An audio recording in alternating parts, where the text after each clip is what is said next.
Good morning. Breakfast at Fish and E's weekend edition NFL draft wrap up. The Cowboys making the claim, and this is not unusual. Every team does this every year.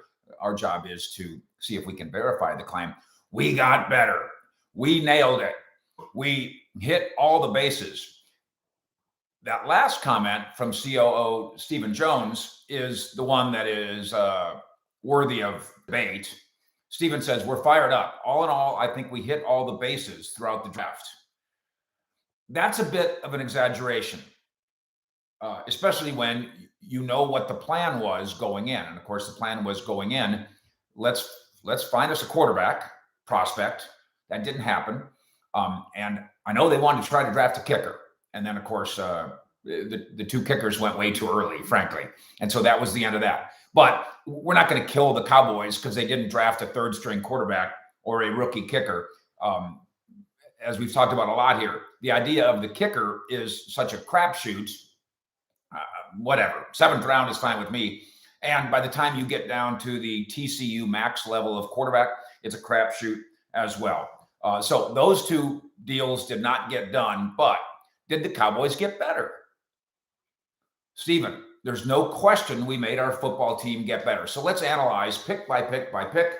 We'll do it with your help, your comments, your questions, and your criticisms via the Brief Fund. This is Fish Heads in Cowboy Nation. Nobody takes it more seriously than we do collectively, barroom, classroom. And of course, as always, this is not me scouting Mozzie Smith.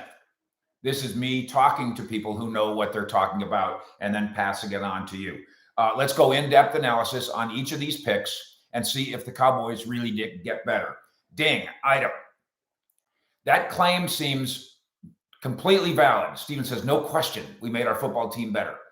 That claim seems valid only if the first round selection of Michigan defensive tackle Mozzie Smith, round 1, pick number 26, pans out. We're going to get into the other guys, but that's the one. That's the one where you've invested major draft capital now at a position of undeniable need that you and most other teams don't usually value at that level. There are those here inside the Star in Frisco who think he'll be NFL elite in one department as a run stopper immediately, the moment he sets foot here on campus. If that's true, then they are better in one important way. And maybe that's enough. So otherwise, and again, is that sexy as hell? Sure it is. Sure it is, Big Mike. That's sexy as hell. Get better as a run-stopping team, something that has bit you in the arse for the last 5 years here. And that is sexy as heck. Round 2, pick 58, Luke Schoonmaker, tight end, Michigan. Now, let's get into the specifics of actually making the football team better. Not whether or not Luke can play, not whether or not he runs a 4.6 when the other guys don't, because I think that's true. Not whether or not he's almost 6'6 when the other guys here aren't. I think that's true too. To actually and specifically, quote, make the football team better, Schoon, as we're going to probably call him, would have to be superior to Dalton Schultz, who left for Houston via free agency, of course. Schoon can't just be better than Ferguson, which would be the plan. Otherwise, you shouldn't have bothered. He's got to eventually be better than Ferguson, but to make the football team better this year, he's got to be better than Dalton Schultz. That seems highly unlikely. Round 3, ding, pick number 90, DeMarvion Overshown. Now, we know everybody at Texas who knows him. He's a heck of a story. He's a heck of a kid. He can definitely, at the college level anyway, he can definitely cover. But he's going to leapfrog over Jabril Cox and get snaps? Because Jabril Cox can't get snaps with the defense. I don't think I'd predict that. He's going to replace the departed Luke Gifford, who goes to the Titans via free agency as a core special teamer. Let's go there. Let's go that far. But will he be better than Gifford? That one's lofty. That's a lofty prediction. Analysis of round 4, pick number 129, ding, Junior Fehoko. This is the only NFL team in history, I think, that has 2 guys named Fehoko on their team. That's a start. Defensive line, San Jose State. Now, again, how do you get better? He would have to find a place somewhere on the pecking order of a rotation of pass rushers that features ding, Micah, ding, Tank, ding, Dorrance, ding, Dante. And Sam Williams, who already finds it tough enough to get his snaps. So if Sam Williams can't get his snaps, how will Junior get his? I don't know. I'm not saying this isn't a good pick. I think this is a longer-term play. I think Junior Fehoko might eventually be a kid who plays on the edge, plays inside, has versatility. Like projecting him as a third down pass rusher lining up inside. But that's fine. But projecting him as being he's gonna be better than Tank Lawrence at it? No, that's stupid. That doesn't make any sense. Ding, round 5, pick number 169, Asim Richards, offensive line, North Carolina. Now, in terms of we hit all the bases. The original plan here, obviously, was to find a guy who could compete for starting snaps at left guard. I still think logic will eventually rule here, and Tyler Smith is going to play left guard. Not because anybody's telling me that. In fact, they're saying quite the contrary. It just seems so obviously logical.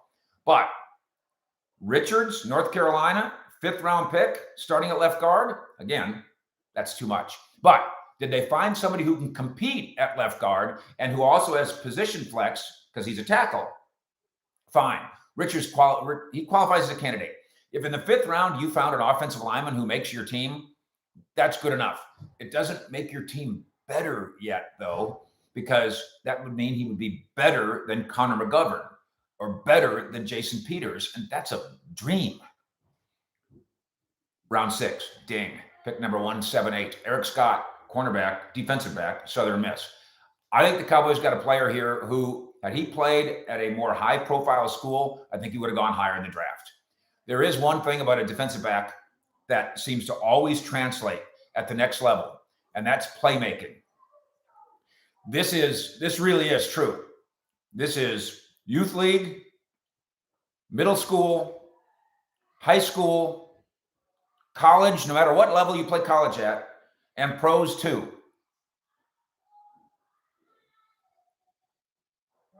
You get interceptions. You high point the ball. You outrun people. You outmove people. You outwork people.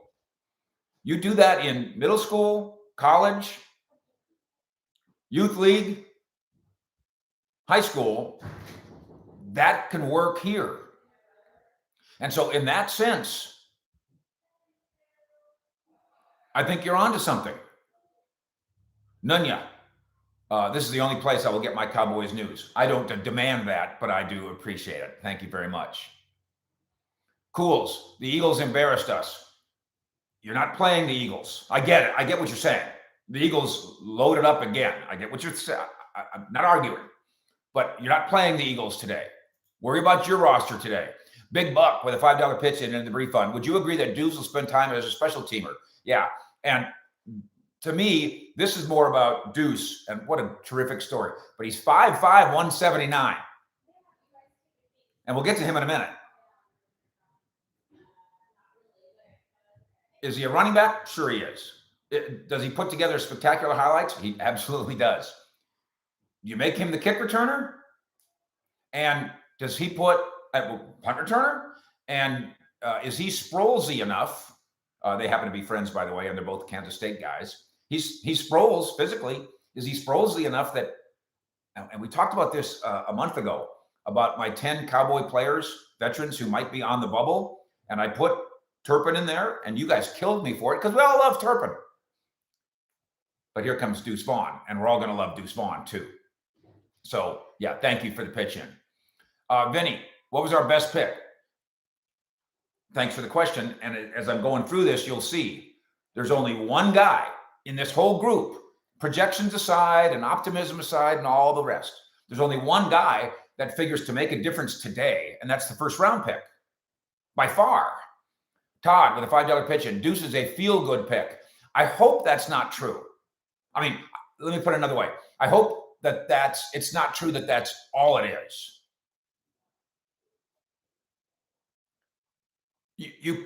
You can't, and they wouldn't have drafted a guy who they don't think can play because his dad works here. This is a professional football organization. As it so happens, it's a feel-good story as well. That better be true, and I do believe that's true. David, I would prefer they double down on defensive tackle, but a UDFA will do. We've got the entire list as it comes in of undrafted rookie free agents. Go to cowboyssi.com for that. Stephen White, Darnell Washington better have some giant warts. He does have, I think he's got a nagging injury thing, but he's one of the tight end names to watch. And history, as we go through Schoon versus the rest, history, we're gonna look at all these tight ends. This may go down as one of the great tight end classes of all time. And so we'll be watching these guys forever and ever and ever against each other and measuring them. JC, Fish, this is the first time I've ever caught you live. This is straight dope, no bullsh. Gregory, worst draft I've ever witnessed. I appreciate your comment. I'm trying to help you judge it smartly. And if you're pretending that you know that Eric Scott was a bad pick, then I'm just saying politely, you're pretending. I'm going to put Scott in as a special teamer for now, as opposed to him being the next Deron Bland, because that's not, again, it's not realistic. Now we get to round 6, pick number 212, ding, Deuce Vaughn, running back, Kansas State. This is a wonderful story in every possible way. Cowboy Nation, you're going to adopt this kid, although he already has parents who happen to work, his dad in the Cowboys scouting department, as you may have heard. But let me put a very sharp point on this. If we're talking about Deuce pushing Turpin, that's one thing, that's special teams. But we're talking about Deuce being the backup running back here at 5'5", 179. Fine. But he's nothing like Zeke. So in terms of roster construction, for the claim we got better to be true at running back, alongside or behind Tony Pollard, Vaughn would have to be better than Zeke. That's ridiculous. Different, but it is doing a disservice to both guys to suggest that. By the way, the Ezekiel Elliott story won't go away. And I'm not only going to dig into what Dak and Jerry have said about this, but give you about 24 hours. I'm going to dig into our conversation with Troy Aikman on the subject of Ezekiel Elliott. So stay tuned there. Round 7. Ding. Pick number 244, Jalen Brooks, wide receiver, South Carolina. Cowboys are better at wide receiver because they traded for Brandon Cooks, not for what they did here, or for what they did in the, quote, 8th round UDFA signings of a bundle of other wideout prospects. This is a dart throw down here with Jalen Brooks, round 7, and with these other kids in round 8. So, in summary on those picks, with Jerry saying, this is the best I've ever felt with these men up here. That's good. He says that every year. And with all due respect to Steven saying, we hit all the bases, even though they didn't. And he later, by the way, said, we almost hit all the bases. Think about what this roster needs to be better. Blues, you're still promoting Schultz? I don't know what you're talking about. I'm talking about Schoon having to be better than Schultz. That's not promoting Schultz. It's a statement of fact if you're trying to say that this draft made us better. That's it. Real simple. You guys are saying that Fajocos are related. I didn't know that, but it sounds good to me. Sounds completely true to me. Roderick, Isaiah Land, the defensive end, good UDFA pick. Yeah, they do. The Cowboys obviously dating all the way back. We're talking, Cliff Harris, Drew Pearson, Bill Bates, UDFA stuff. This organization really knows what it's doing in that regard. That is one area where they use the America's team really well. They can recruit you. Will McClay gets on the phone. He throws Jerry on the phone. Position coach on the phone. Dan Quinn gets on the phone with you. Listen, the secret audio from DallasCowboys.com, and then just the regular audio, also 105.3 The Fan. When Dan Quinn gets on the phone, it already feels like he's these guys' uncle. and teacher and friend. You can feel it. And it's good. So, in summary, how in the world can this team be better? Mozzie, and then something that has nothing to do with the draft. Cooks and Gilmore. That's how this team is viably better. But otherwise, for me, and this is not negative about the draft. I'm summarizing and analyzing pick by pick the claim of the Cowboys that we hit a bunch of home runs, that we touched all the bases, and that we're clearly, no question about it, Steven says better. I think there is some question about it. This is a high hopes time.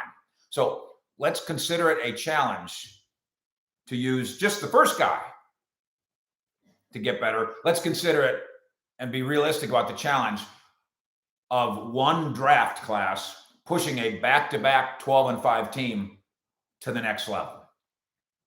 That's lofty. That's dreamy. That's a challenge. But this weekend is a start. Fish.